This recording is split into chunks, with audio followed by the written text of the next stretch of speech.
Restaurant ಅಲ್ಲಿ ನಾವು ಸುಕ್ಕ ಮಸಾಲ ಮತ್ತೆ ಗೀ ರೋಸ್ಟ್ ಮಸಾಲ ಹಾಗೇನೆ ತವಾ ಮಸಾಲ ಪ್ಯಾಕ್ ಮಾಡಿ ಕಸ್ಟಮರ್ಸ್ಗೆ ಇಟ್ಟಿರ್ತೀವಿ. ಸೊ ತುಂಬಾ ಜನ ಕಸ್ಟಮರ್ಸ್ ತಗೊಂಡು ಹೋಗ್ತಾರೆ. ಸೊ ಅದನ್ನ ಹೆಂಗೆ ಮನೆಯಲ್ಲಿ ಈಸಿಯಾಗಿ ಮಾಡ್ಬೋದು ಅಂತ ರೆಸಿಪಿ ಶೇರ್ ಮಾಡ್ತಾ ಇದ್ದೀನಿ. ಸೊ ಅದಕ್ಕೆ ಇವಾಗ ಬೇಕಾಗಿರೋ ಐಟಮ್ ನಾನು ಇಲ್ಲಿ ಇಟ್ಕೊಂಡಿರೋದು 1/4 kg ಚಿಕನ್, ಮತ್ತೆ ಕರಿಬೇವು, ಗೋಡಂಬಿ ಮಸಾಲ, ಗೀ ರೋಸ್ಟ್ ಮಸಾಲ ಮತ್ತೆ ಉಪ್ಪು.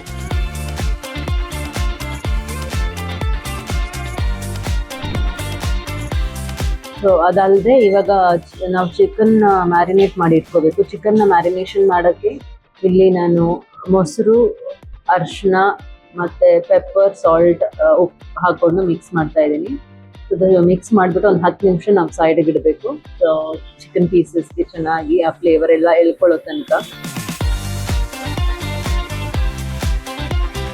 ಸೊ ಒಂದ್ಸಲ ಆ ಫ್ಲೇವರ್ ಎಲ್ಲ ಎಳ್ಕೊಂಡ್ಮೇಲೆ ನಾವಿಲ್ಲಿ ಒಂದು ಪ್ಯಾನ್ ತಗೊಂಡು ಅದಕ್ಕೆ ತುಪ್ಪ ಹಾಕೊಂಡು, ತುಪ್ಪಕ್ಕಾದ್ಮೇಲೆ ಕರಿಬೇವು ಹಾಕೋತಾ ಇದೀವಿ. ಕರಿಬೇವು ಸೊಪ್ಪು ಹಾಕೊಂಡು ಅದನ್ನ ಕರಿಬೇವು ಸೊಪ್ಪು ಫ್ರೈ ಆಗಿದ ತಕ್ಷಣ ಚಿಕನ್ ಪೀಸಸ್ ಹಾಕೊಂಡು, ಮ್ಯಾರಿನೇಟ್ ಮಾಡಿರೋ ಚಿಕನ್ ಪೀಸಸ್ ಹಾಕೊಂಡು ಅದನ್ನು ಚೆನ್ನಾಗಿ ಫ್ರೈ ಮಾಡಬೇಕು.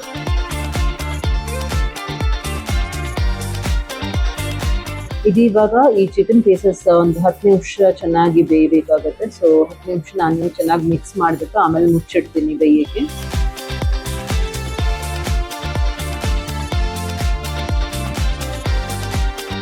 ಹತ್ತು ನಿಮಿಷ ಆಯಿತು. ಸೊ ಅದು ಆಲ್ಮೋಸ್ಟ್ ಬೆಂದಿದೆ. ಅದೇ ಟೈಮಲ್ಲಿ ಮಸಾಲ ಒಂದು 4 ಟೇಬಲ್ ಸ್ಪೂನ್ ಮಸಾಲ ತಗೊಂಡು ಅದಕ್ಕೆ 50 ml ನೀರು ಹಾಕೊಂಡು ಅದನ್ನೊಂದು ಪೇಸ್ಟ್ ಮಾಡಿಕೊಂಡು ಸೈಡಿಗೆ ಇಟ್ಕೊಂಡಿದ್ದೀನಿ. ಆ ಪೇಸ್ಟ್ನು ಇವಾಗ ನಾನು ಅರ್ಧ ಬೆಂದಿರೋ ಚಿಕನ್ ಮೇಲೆ ಈ ಪೇಸ್ಟ್ನ ಹಾಕೊಂಡು ಚೆನ್ನಾಗಿ ತಿರ್ಗಾ ಫ್ರೈ ಮಾಡಬೇಕು.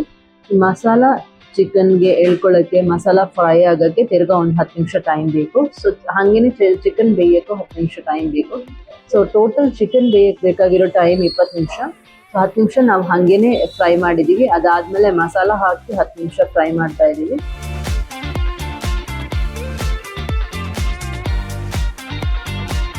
ಸೊ ಇವಾಗ 10 ನಿಮಿಷ ಆಗಿದೆ. ನೋಡಿದ ತಕ್ಷಣ ಗೊತ್ತಾಗುತ್ತೆ. ತುಪ್ಪ ಸಪ್ರೇಟ್ ಆಗಿ ಮಸಾಲ ಎಲ್ಲ ಚೆನ್ನಾಗಿ ಬೇಯ್ತಾ ಇದೆ. ಇವಾಗ ಗೀ ರೋಸ್ಟ್ ರೆಡಿ ಆಗಿದೆ. ಇದಕ್ಕೆ ಆಲ್ರೆಡಿ ಚಿಕನ್ ಪೀಸಸ್ಗೆ ಉಪ್ಪು ಹಾಕಿರೋದ್ರಿಂದ ಮಸಾಲ ಹಾಕುವಾಗ ಸ್ವಲ್ಪ ಉಪ್ಪು ಹಾಕೊಂಡಿದ್ದೀನಿ ನಾನು. ಸೊ ಟೋಟಲ್ ಆಗಿ 1.5 ಟೀ ಸ್ಪೂನ್ ಉಪ್ಪು ಹಾಕೊಂಡಿದ್ದೀನಿ. ಸೊ 1.5 ಟೀ ಸ್ಪೂನ್ ಉಪ್ಪು ಹಾಕೊಂಡು ಇವಾಗ ಮಸಾಲ ಎಲ್ಲ ಹಾಕ್ಬಿಟ್ಟು ಚೆನ್ನಾಗಿ ಮಿಕ್ಸ್ ಮಾಡಿ 20 ನಿಮಿಷ ಆಗಿದ ತಕ್ಷಣ ನಾವು ಪುಡಿ ಮಾಡಿ ಇಟ್ಕೊಂಡಿರೋ ಗೋಡಂಬಿ ಪುಡಿನ ಹಾಕೊಂಡು 1 ನಿಮಿಷ ಚೆನ್ನಾಗಿ ಮಿಕ್ಸ್ ಮಾಡಬೇಕು. ಸೊ ಯಾಕಂದ್ರೆ ಗೋಡಂಬಿನೂ ಚೆನ್ನಾಗಿ ಫ್ರೈ ಆಗಬೇಕು.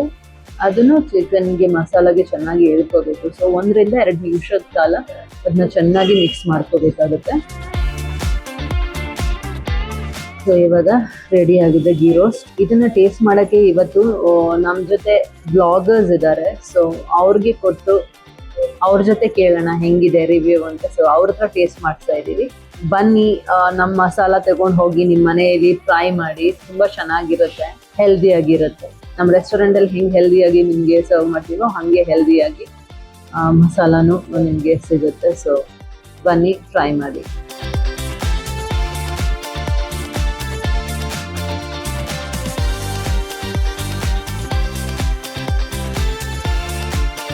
The chicken is tender, soft. It's literally tearing apart. It's so soft. And the combination with the neer dosa is just amazing. It's very good. A 10 on 10. So I'm having the neer dosa with the chicken ghee roast here. And by the way, this is one of my favorite places. Let's see how it goes.